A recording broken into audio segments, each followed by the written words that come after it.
tayo, nabigla tayo. I remember I constituted right there and then yung task force. Kasi alam ko as president, hindi lang kasi hindi ko kaya, wala talaga akong alam yan. I cannot pretend to be somebody na kaya ko to, presidente ako.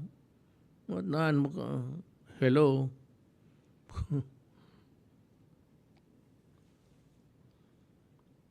In order to quickly address the lack of supplies, the entire government worked together to find a way to procure all these supplies, even when all countries in the world were doing the same. The emergency procurement process needed to be resorted to get what we needed quickly because people were dying. Ganon po yon. It was for the protection. Ito na nga mga protocols. Alam ninyo, I remember, sabi ko nga, ako na nagsabi kay, in the cabinet meeting, nandito man lahat, sabi ko kay, buy immediately, never mind about bidding. Sabi ko, I'm sure there's a law somewhere which would allow you to buy these things without bidding. I need to produce it. Sabi ko, kayo ang maggagawa niyan. The IATF, task force yan, and the NTF proposed that other agencies assist DOH in the procurement. Yun nga, OCD and DBM Procurement Service, PS. Bakit? Hindi nga nila kaya lahat. Hindi nila kaya magbili ng mask pati itong equipment. Sila pa ang maghanap sila. Wala silang manpower. They would need other departments, other agencies, organs of government to really function. Kung sabihin mo, ikaw lang ang departamento, you are not an island by yourself. So sabi nila dito, hindi nga kaya ng DOH at the time kung DOH ang inasahan, hindi magagamit ang 42 billion. Hindi mabibili ang kailangan natin because they were too busy in the pandemic response and most of the people were afflicted with COVID-19. Ang hinahanap nila yung may sakit. Wala silang panahon magpunta doon sa palengke para magbili nitong mga to. So sila ng tulong. Kaya ito, the process of emergency procurement is consistent with our existing laws such as RA 9184 and relevant GPPB issuances and other further support of RA 11469 or Bayanihan Hill Act as one. The price of PPE and other supplies are fair and reasonable because they were even cheaper with the old prices. Nung pumutok ito, mahal talaga kasi walang supply.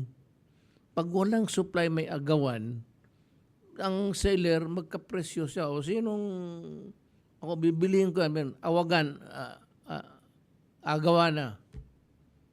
So ganon, mahal pagka walang supply. Ngayon, ang supply, ang mas ngayon, 2 peso na lang. Kasi may baha na ng supply because everybody is into it. Lahat ng kapitalista, nakita nila may pera, pumasok na. At that time, itong si Michael Yang, nakita niya, negosyante, nakita niya na kailangan ito, mas marami pera. Kaya yung mga nakikita ninyo, ang partner niya puro korporasyon ng sa labas, korporasyon ng sa China. Halos lahat.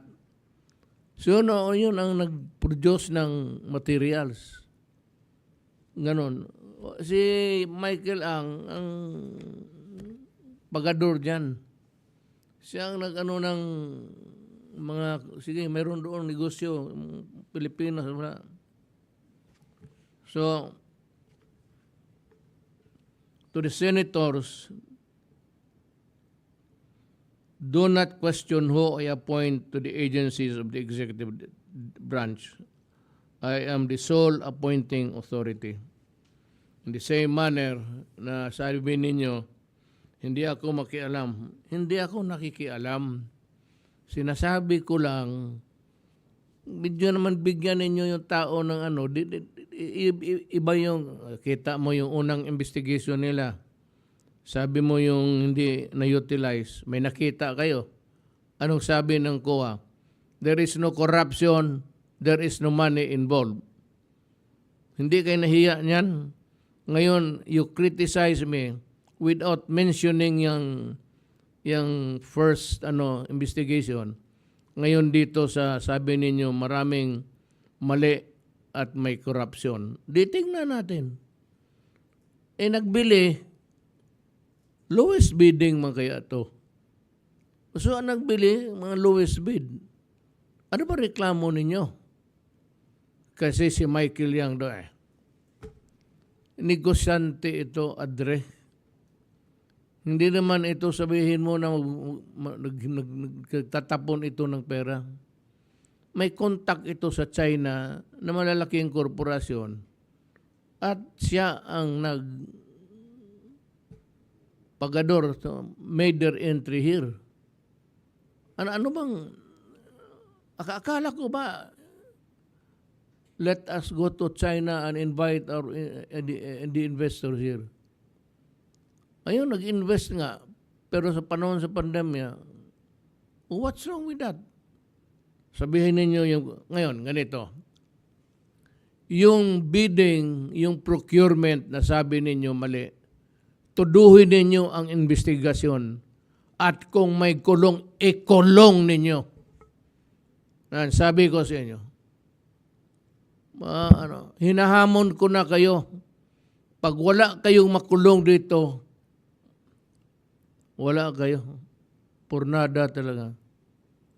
Itong procurement, itong sa first part, yung sa unutilized, unspent, napahiya kayo. O tignan ninyo. Tignan ninyo, people of the Philippines, tignan ninyo ang bisyo ng mga, tignan ninyo ang mga senador. At tignan ninyo, nagsalita silang kya-kya. Pampilo Lacson, Aimee Marcos, I understand from where you come from. Wala naman akong ano sa inyo. Never had any connection. Wala akong political, even the least. Pagtakbo ko ng presidente, wala kayo.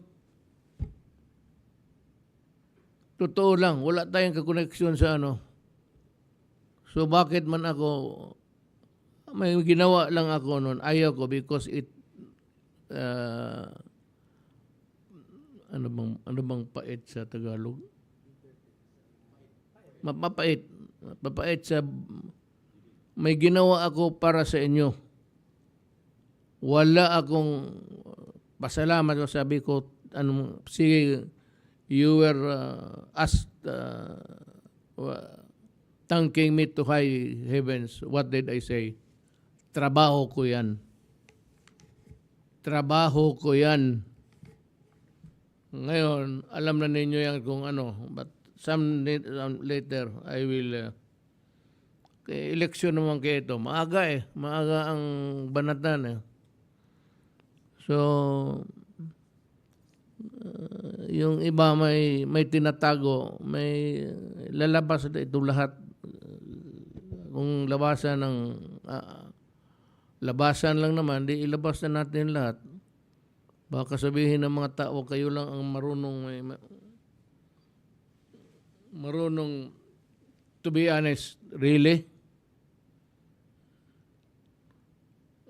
Tanungin ko si Pampilo Lacson, are you honest?